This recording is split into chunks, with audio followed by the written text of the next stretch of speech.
मेरे प्यारे देशवासियों, नमस्कार। 2023 की यह पहली मन की बात और उसके साथ साथ इस कार्यक्रम का 97वां 97th एपिसोड भी है। आप सभी के साथ एक बार फिर बातचीत करके मुझे बहुत खुशी हो रही है। हर साल जनवरी का महीना काफी इवेंटफुल होता है। इस महीने 14 जनवरी के आसपास उत्तर से दक्षिण तक और पूरब से पश्चिम तक देश भर में त्योहारों की रौनक होती है। इसके बाद देश अपने गणतंत्र उत्सव भी मनाता है। इस बार भी गणतंत्र दिवस समारोह में अनेक पहलुओं की काफी प्रशंसा हो रही है। जैसलमेर से अगर आपका क्रेडिट स्कोर कम है तो बैंक लोन छोड़िए, शादी के लिए लड़की भी नहीं मिलेगी। क्रेडिट स्कोर इम्प्रूव करना है तो फ्रीडम ऐप को अभी डाउनलोड करो। पुलकित ने मुझे लिखा है कि 26 जनवरी की परेड के दौरान कर्तव्य पथ का निर्माण करने वाले श्रमिकों को देखकर बहुत अच्छा लगा। कानपुर से जया ने लिखा है कि उन्हें परेड में शामिल झांकियों में भारतीय संस्कृति के विभिन्न पहलुओं को देखकर आनंद आया। इस परेड में पहली बार हिस्सा लेने वाली विमेन कैमल राइडर्स और सीआरपीएफ की महिला टुकड़ी भी काफी सराहना हो रही है। साथियों, देहरादून के वत्सल जी ने मुझे लिखा है कि 25 जनवरी का मैं हमेशा इंतजार करता हूं, क्योंकि उस दिन पद्म पुरस्कारों की घोषणा होती है और एक प्रकार से 25 तारीख की शाम ही मेरी 26 जनवरी के उमंग को और बढ़ा देती है। जमीनी स्तर पर अपने समर्पण और सेवा भाव से उपलब्धि हासिल करने वालों को पीपल्स पद्म को लेकर भी कई लोगों ने अपनी भावनाएं साझा की है।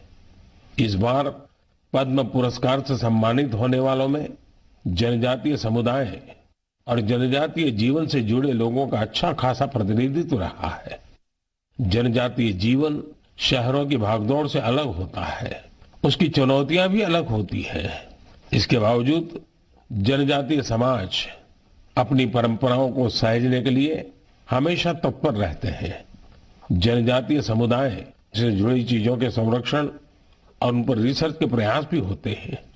ऐसे ही टोटो, हो, कुई, कुवी और मांडा जैसी जनजातीय भाषाओं पर काम करने वाले कई महानुभावों को पद्म पुरस्कार मिले हैं।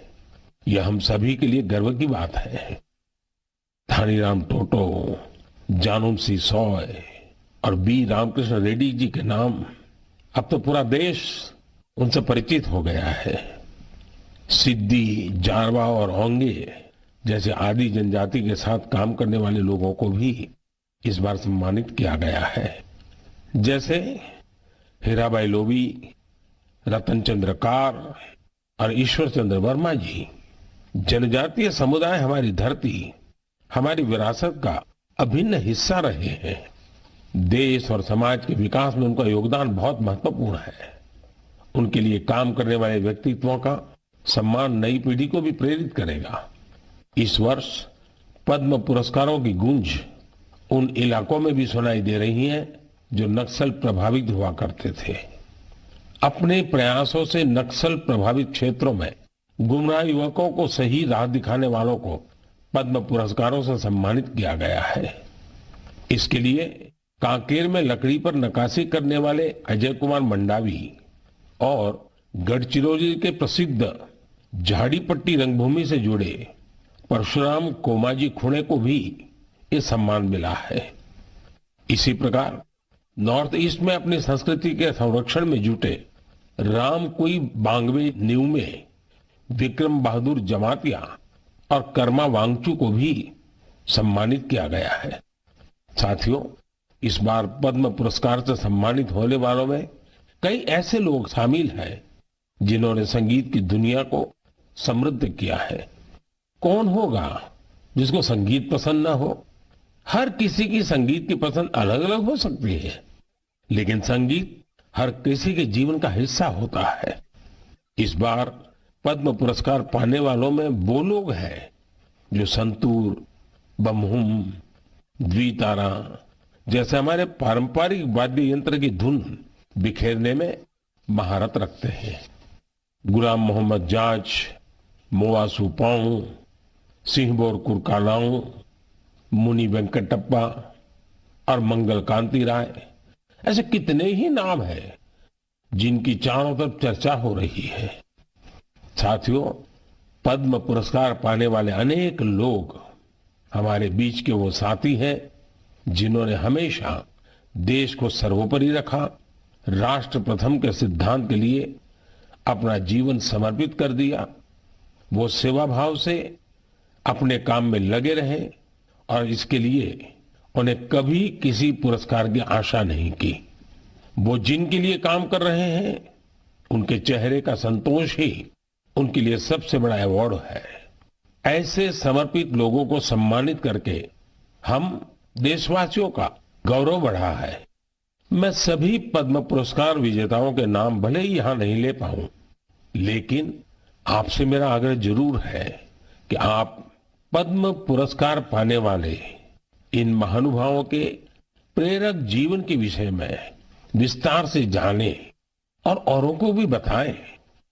साथियों, आज जब हम आजादी के अमृत महोत्सव के दौरान गणतंत्र दिवस की चर्चा कर रहे हैं, तो मैं यहाँ एक दिलचस्प किताब का भी जिक्र करूंगा।